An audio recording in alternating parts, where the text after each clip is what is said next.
Kika, je pense, est celle que j'imagine que j'aurais été si je n'étais pas devenue réalisatrice. J'ai commencé à écrire le film parce que quand j'étais enceinte de mon deuxième enfant, j'avais hyper peur que mon compagnon meure.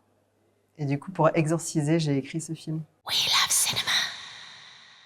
Alors, c'est un film qui est difficile à résumer parce qu'il y a plein d'entrées. Les gens, à la sortie, quand on leur demandera de quoi parle le film, je pense que chacun aura et chacune aura une vision différente du film. Mais disons que quand le film commence, ça commence par quelqu'un qui tombe éperdument amoureuse d'un homme, qui prend le risque de tout abandonner, de tout faire exploser pour lui.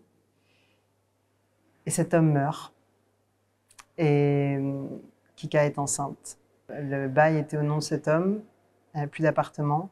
Elle a payé elle-même la funéraille. Et elle a le cœur en bouillie et un découvert énorme. Et les moyens qu'elle va trouver et pour faire son deuil, et pour s'en sortir, disons, sont très peu conventionnels. Le plus difficile, c'était de trouver le ton du film.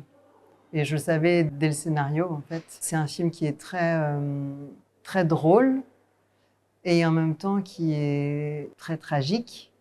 Et on est tout le temps sur le fil. On rit, la seconde après on pleure. C'est un film qui est un peu comme la vie en vrai. Il n'y a qu'au cinéma que soit on rit, soit on pleure. J'ai mis hyper longtemps pour trouver Kika, la comédienne qui allait incarner ce personnage. Pendant tout un temps, comme j'avais joué dans mon précédent moyen-métrage, j'ai hésité à jouer. Et heureusement, mon Dieu, que je n'ai pas joué dedans.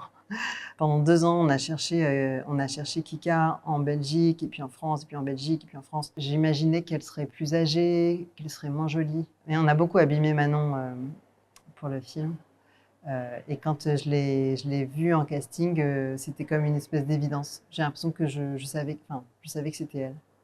Elle est magistrale, de mon point de vue, à la fois hyper drôle, elle a vraiment compris complètement l'humour du film, et en même temps, elle a une espèce de puissance de jeu dingue. Enfin, c'était vraiment comme m'asseoir dans une Ferrari, en fait. C'était particulier parce qu'il y avait beaucoup de choses de moi dans le film. Elle a vraiment chopé le truc et j'ai l'impression que j'ai eu pas grand-chose à faire sur ce film. Enfin, en tout cas, pas du côté, pas du côté de Manon.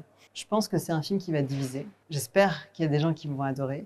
Et je sais qu'il y a des gens qui vont haïr ce film, pour plein de raisons. C'est un récit d'empouvoirment d'une femme qui réalise qu'en fait, la douceur est le meilleur moyen de s'en sortir, plus que la domination. Mais je pense que c'est un film où les hommes du film sont assez déconstruits, si on a envie d'employer ce terme.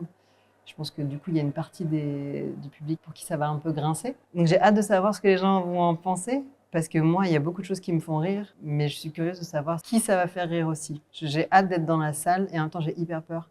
Mais j'ai hâte d'être dans la salle et de sentir les réactions du public.